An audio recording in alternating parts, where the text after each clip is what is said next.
ಇನ್ನು ಕೇರಳದಲ್ಲಿ ಎಡಪಕ್ಷಗಳ ಒಕ್ಕೂಟ ಅಧಿಕಾರದಲ್ಲಿದೆ.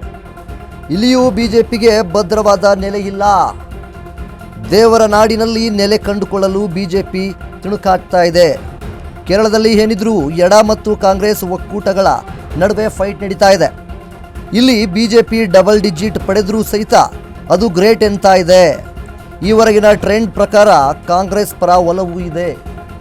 ಈಗಾಗಲೇ ಸತತವಾಗಿ 2 ಬಾರಿ ಗೆದ್ದಿರುವ ಎಡ ಒಕ್ಕೂಟಕ್ಕೆ ಆಡಳಿತ ವಿರೋಧಿ ಅಲೆ ಅನ್ನುವಂತಹ ಪ್ರಶ್ನೆಗಳು ಸಹಿತ ಇಲ್ಲಿ ಕಾಡ್ತಾ ಇದೆ. ದೇವರ ನಾಡಿನಲ್ಲಿ ನಡೆಯಲಿದೆ ಒಂದೇ ಹಂತದ ಚುನಾವಣೆ. ಕೇರಳ ಅಸೆಂಬ್ಲಿಗೆ ಏಪ್ರಿಲ್ 9ರಂದು ಚುನಾವಣೆ ನಡೆಯುತ್ತೆ. ಮೇ 4ಕ್ಕೆ ಫಲಿತಾಂಶ ಹೊರಬರುವಂಥದ್ದು.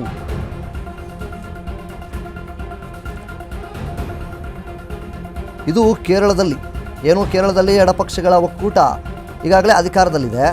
ಈಗಿರಬೇಕಾದ್ರೆ ಇಲ್ಲಿಯೂ ಕೂಡ ಬಿಜೆಪಿಗೆ ಭದ್ರವಾದ ನೆಲೆಯೇ ಇಲ್ಲ. ಕೇರಳದಲ್ಲೂ ಸಹಿತ ಬಿಜೆಪಿಗೆ ಯಾವುದೇ ರೀತಿಯಾಗಿ ಭದ್ರವಾದ ನೆಲೆಗಿಲ್ಲ. ಆ ಒಂದು ಕಾರಣದಿಂದಾಗಿ ದೇವರ ನಾಡಿನಲ್ಲಿ ನೆಲೆ ಕಂಡುಕೊಳ್ಳೋದಕ್ಕೋಸ್ಕರ ಬಿಜೆಪಿ ಸಾಕಷ್ಟು ಸರ್ಕಸ್ಸನ್ನು ಮಾಡ್ತಾ ಇದೆ.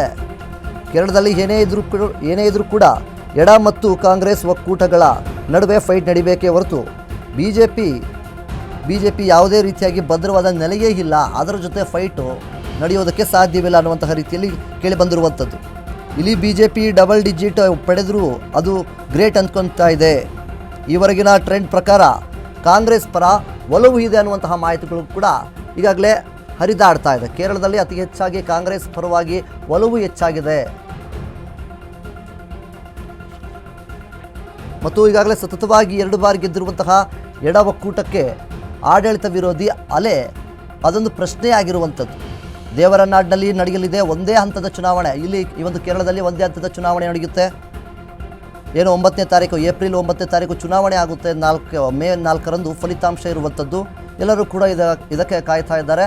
ಈ ಒಂದು ಕೇರಳದಲ್ಲಿ ಮುಖ್ಯವಾಗಿ ಈಗ ಕಾಂಗ್ರೆಸ್ಗೆ ಅತಿ ಹೆಚ್ಚಾಗಿ ಬೆಂಬಲ ಇದೆ ಎನ್ನುವಂತಹ ಮಾತುಗಳು ಕೂಡ ಇಲ್ಲಿ ಕೇಳಿ ಬರ್ತಾ ಇದೆ. ಬಿಜೆಪಿಗೆ ಇಲ್ಲಿ ಭದ್ರವಾದಂತಹ ನೆಲೆ ಇಲ್ಲ ಅನ್ನುವಂತಹ ಮಾತು ಕೇಳಿ ಬಂದಿರುವಂಥದ್ದು.